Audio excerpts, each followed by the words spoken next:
Nightmare tales में आपका स्वागत है।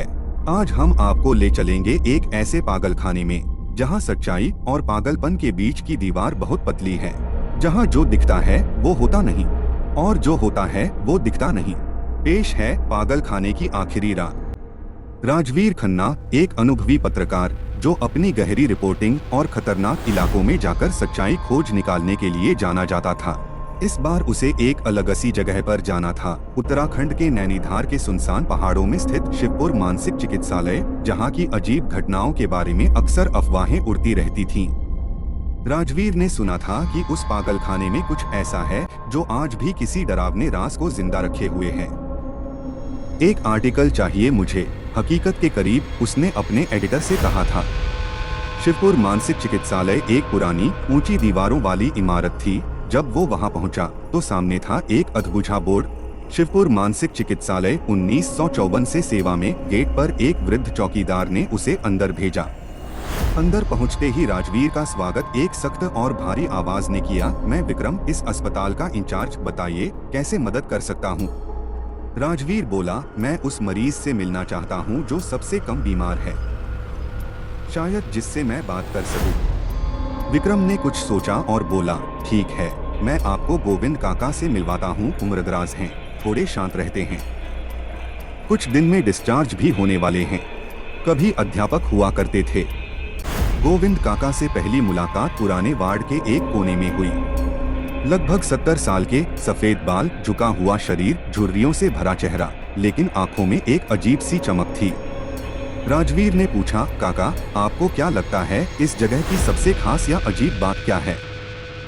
बेटा, यहाँ जो सबसे अपना लगता है वही सबसे बड़ा धोखा देता है। यहाँ किसी पर भरोसा मत करना। अगर तू एक रात यहाँ रुक गया तो सब खुद ब खुद समझ आ जाएगा। राजवीर मुस्कुराया, ठीक है काका, मैं आज रात यहीं रुकूंगा आपके साथ। रात को उसे गोविंद काका के कमरे में ही ठहराया गया। सब कुछ शांत था, असहज रूप से शांत। राजवीर ने धीरे से पूछा, आपने कहा था कि कुछ होगा, लेकिन अब तक तो सब सामान्य है। गोविंद धीरे से बोले, सब कुछ तुम्हारी आंखों के सामने हो रहा है, तुम देख ही नहीं पा रहे। इतना कहकर वो खामोश हो गए। रात भर राजवीर को कुछ महसूस तो हुआ, जैसे कोई चलता हो गलियारे में, फुसफुसाहटें और दरवाजे के पीछे कोई परछाई, मगर जब देखा कुछ नहीं था। सुबह उठते ही उसने जाने की तैयारी की। गोविंद से कहा, मैं फिर आऊंगा आपसे मिलने। गोविंद मुस्कुराए और बोले, मैं लिख कर देता हूँ, यहाँ से जाने के बाद तुम कभी वापस नहीं आओगे। राजवीर ने रिसेप्शन पर जाते हुए अपनी चीजें ली, फिर जेब से 100 का नोट निकाला। ये विक्रम साहब को दे देना, उन्होंने बहुत मदद की। रिसेप्शनिस्ट ने माथा सिकोड़ते हुए कहा, किसके लिए? विक्रम साहब, जिनसे मेरी बात हुई थी, राजवीर बोला।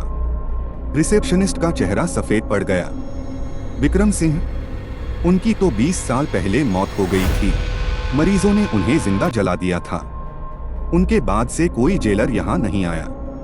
राजवीर के हाथ से नोट गिर पड़ा। जो इंसान उसे वार्ड ले गया, जिसके साथ उसने घंटों बातें की, वो था ही नहीं। उसे एक झटका सा लगा।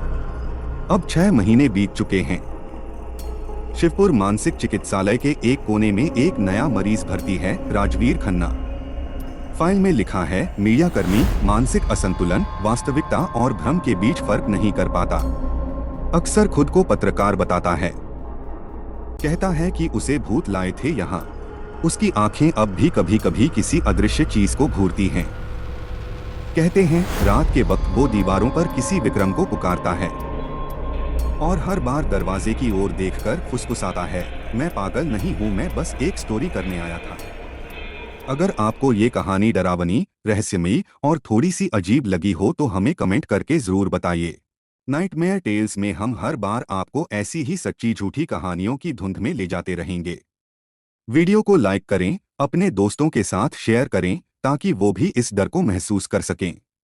और हाँ, चैनल को सब्सक्राइब करना मत भूलिएगा ताकि अगली रात की कहानी आपसे छूट न जाए।